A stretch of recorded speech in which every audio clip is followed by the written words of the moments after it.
তবে নিজের জান বাঁচানো হচ্ছে ফরজ। নিজের জানটা বাঁচাইতে হবে। অস্ত্র না থাকলে বাঁচা সম্ভব নয়। যদি তারা অস্ত্র নিয়ে লড়ে, আমরা বিনা অস্ত্রতে তাদেরকে পারবো না। তার জন্য তোমাদেরকে অস্ত্রগুলা এখানে নিতে বলা হলো। এই কথাটা বলি, এবার সবকে বিদায় দিয়ে দাও। এবার দেখেন সব আপন আপন আসার পরে সব জমা করে দিল। ইমাম হুসাইন সেটাকে ভাগ করে দিয়ে মদিনা থেকে শাবান মাসের 2 তারিখে সার নামাজটা পড়ে এবার বের হয়ে যাবে। নবীজি রওজার কাছে যাবার পরে নিজের মাথা কানা লাগিয়ে দিয়ে বলছে, নানা গো, আখেরি সালাম করে তোমার কাছ থেকে বিদায় নি। নানা গো, যেই রকম তুমি আমাকে আদর করতে, সেই রকম ভাবে আজকে তুমি শেষ আদরটা করে দাও। কারণ যে তোমার আদরে আমি আজকে মাথাটাকে লাগিয়ে রেখেছি। আমার নবীজি রওজা থেকে হাতটা বাহির করে দিয়ে ইমাম হুসাইনের মাথায় লাগিয়ে দিলেন। হযরত ইমামে হুসাইন ওই হাতটা ধরে নিজে চুমাকে গলায় সিনায় লাগিয়ে নিয়ে এবার দেখেন সেখান থেকে বিদায় নিয়ে চলে গেলেন। সব একটা একটা করে বাজি রওজাকে জিয়ারত করা হলো, একটা একটা করে মাজার জিয়ারত করা হলো। সব জায়গায় জিয়ারত করে মার কাছ থেকে বিদায় নিয়ে এবার দেখেন কাপলে আসার পরে চেপে যাবে। হযরত আলী আল মুর্তজার 8টা বেটা, হযরত ইমাম হুসাইনকে দিয়েছে 9টা বেটা। হযরত আলীর বড় ছেলে যার নাম হচ্ছে আবু বকর ইবনে আলী, আপনার কাফেলার কমান্ডার হয়ে আছে। এবং পিছন দিকে একজন ব্যক্তি আছে যার নাম হচ্ছে আব্বাস সালামদার, আব্বাস ইবনে আলী, আপনার পিছন দিক থেকে হুইসাল মেরে দেবে। মাঝখানে হযরত ইমাম হুসাইন বসবে গো। বসে গিয়ে জোয়ারে এবার দেখেন কাফেলাটা রেডি করতে হবে, কাফেলাটা চালু করে দিতে হবে। বলছে ভাই এবার তুমি হুইসালটা মেরে দাও। সঙ্গে সঙ্গে কানে হাতটা দিয়ে হুইসাল মারতে শুরু করলেন। আল্লাহু আকবার, আল্লাহু আকবার, আল্লাহু আকবার, আল্লাহু আকবার। এইভাবে যখন হুইসাল কানে মেরে দেওয়া হয়, এবার কাফেলা পতাকা উড়িয়ে দেওয়া হলো। কাফেলা সামনের দিকে আগাইতে আরম্ভ করলো। মুসলমান আমার মায়েরা রে, কিছু দূর যাওয়ার পরই হযরত ইমাম হুসাইনের একটা কথা মনে পড়ে গেল। হযরত ইমামে হুসাইন ওই কাফেলাটা রোকার জন্য এবার খাড়া হয়ে বলতে আছেন, হাইয়া আলাস সালাহ, হাইয়া আলাল ফালাহ।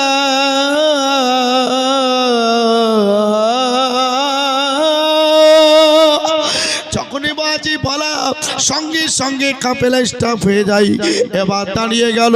দাঁড়ার পরে বলতে আছেন, আকা হুসাইন গো, ব্যাপারটা কি, আপনি কেন দাঁড়াইতে বললেন? বলছেন, আমার একটা লাটরা বেটি আছে, সাক্ষাৎ হয় নাই।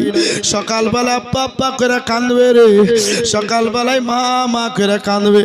আব্বাকে পাবে না, মাকে পাবে না, তখন বাচ্চির কতই না দুঃখ হবে রে। ওই বাচ্চিটা সেই দিন যদি নবীর কাছে বলে, এর জবাব খানা আমি কেমন করে হুসাইন দেব? তাই তোমরা কেউ কাফেলা থেকে নিচে নামবে না। আমি হুসাইন যাব আর একবার দেখা করে চলে আসবো। এবার দেখেন দরজা খুলে বেটির কাছে যখন উপস্থিত হয়ে যাই, এবার বেটি দেখছেন মিমহে মিমদাল মোহাম্মদের মতন আরাম করে। বেটির চোখের কোনা দিয়ে টস টস করে পানি জড়তে আছে। হুসাইন বলছেন, আমি একটা চুমা এখান থেকে বের হয়ে চলে যাই। যখনই কপালে একটা চুমা খেয়ে না হলো, আব্বা করে চিৎকার দিয়ে যখন উঠলো, বেটি একবারে ডরানো ভয় পেয়ে গেছে।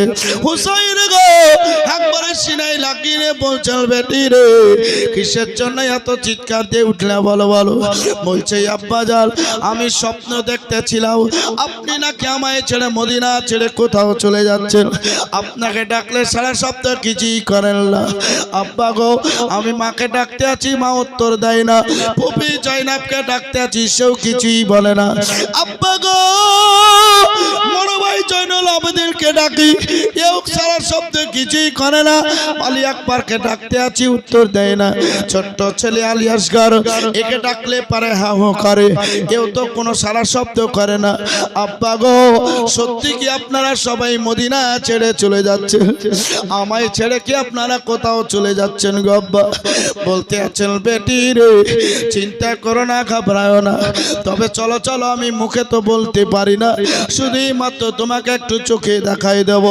আস্তে আস্তে করে বেটি হাঁটতে পারে না, বাইরে নিয়ে আসার পরে দেখিয়ে দিচ্ছে, ও বেটি রে, এই দেখো সামনের দিকে দেখো, যে আমি তোমায় বলতে আছি বেটি রে, ওই যে সামনের দিকে সবচেয়ে বড় কাফেলা, ওই কাফেলাতে সবাই উটের ওপরে চেপে আছে, ওর ওপরে চেপে আছে। ও বেটি, তবে তোমাকে বলতে আছি, ওখানকার খবর যদি ভালো হয়, 1-2 মাস পরে তোমার ভাই আকবরকে দেওয়ার পরে তোমাকে নিয়ে যাওয়া করাবো। চিন্তা করো না, মনটা খারাপ করো না, ঘাবড়াও না। এইভাবে বলার পরই বেটির কাছ থেকে দেখেন বিদায় নিয়ে চলে যাবে। চোখ ভরা পানি নিয়ে বলতে আছেন, আব্বা যা, কিসের জন্য আমাকে রাখলেন গো? আপনাদের উঠে কি জায়গা হয়নি? আমাকে কিসের জন্য এখানে রেখে চলে যাচ্ছেন গো আব্বা? আপনাদের উঠে জায়গা নাই, আপনাদের উঠে আমি বসতে চাই না। আল্লাহ আমাকে পা দুখানা দিয়েছে, ওই পা দিয়ে আপনাদের উঠার পিছন পিছন দৌড়াতে থাকবো, আপনাদের কাফেলার পিছন পিছন দৌড়াতে থাকবো। আব্বা গো, আমাকে বাধা দিও না, আল্লাহ আমাকে পা দিয়েছে, পিছন পিছন দৌড়াতে থাকবো। আব্বা গো, দৌড়াতে দৌড়াতে যদি আমি জমিনে পড়ে যাই, তাহলে আমাকে তোলার জন্য কাফেলা রুখতে হবে না। আব্বা গো, বলে আজকে আমি যদি পড়ে যাই, তাহলে আবার যখন নিজে ক্ষমতা পাবো, তখন আবার খাড়া হওয়ার পরই আবার ওই উটের পায়ের খাপগুলা দেখে দেখে আবার দৌড়ে গিয়ে আমি তোমাদের কাফেলার সাপটা ধরে নিব। আব্বা, আমার পিপাসা লাগলে আপনাদের কাছে পানি চাইবো না, খিদা লাগলে আপনাদের কাছে খাবার চাইবো না, শুধুই মাত্র আব্বা গো আমাকে একটু ইজাজত খানা দেওয়া ও, আমাকে মদিনায় কার কাছে রেখে যাচ্ছেন গো আব্বা? আমি সকালবেলায় কার মুখ দেখবো? সকালবেলায় কার মা বলে ডাকবো রে? আমি সকালবেলায় কোন ভাইকে এবার দেখবো? ইমামে হোসাইন বলতে আছেন, বেটি রে, যাবার টাইমে চোখের পানি এইভাবে জড়াতে হয় না। ইমাম হোসাইন দেখেন চোখের পানিগুলাকে মুছিয়ে দিলেন। ইমাম হোসাইন বলতে আছেন, বেটি ঘরের ভিতরে তুমি একটু আরাম করো। বলছে, আব্বা শেষ বিদায় টুকুনখান আমাকে করতে দাও। হযরত ইমাম হোসাইন আপন নানি উম্মে সালমাকে ডাকার পরে দায়িত্ব দিয়ে দিলেন। বড় ভাই ছোট্ট ভাই মোহাম্মদ হানিফ পালওয়ানকে ডাকার পরে দায়িত্ব দিলেন। যেই মোহাম্মদ হানিফে একটা পাতুতে 1000 মানুষের ক্ষমতা ছিল, একবার হুঙ্কার মারলে মাটি ভূমিকম্প নাই হিলাদুলা করত। এই মোহাম্মদ বলল, ভাই এত বড় ওই জায়গায় কাণ্ডব ঘটবে, আর তুমি আমাকে মদিনায় রেখে চলে যাচ্ছ ভাই?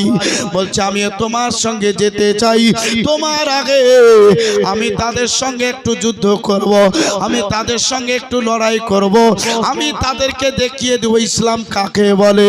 বলতে আছেন, ভাই রে, তোমার ভাই হোসাইন এখানে শহীদের জাম পান করবে, আর পরই একবারে তোমার এখানে আসার পরে হামলা হবে, একবারে মদিনাতে আসার পরে অ্যাটাক করবে। এই মদিনার যুদ্ধর কমান্ডার হয়ে মোহাম্মদ তুমি দাঁড়াই থাকবা। তুমি যদি দাঁড়িয়ে না থাকো, তাহলে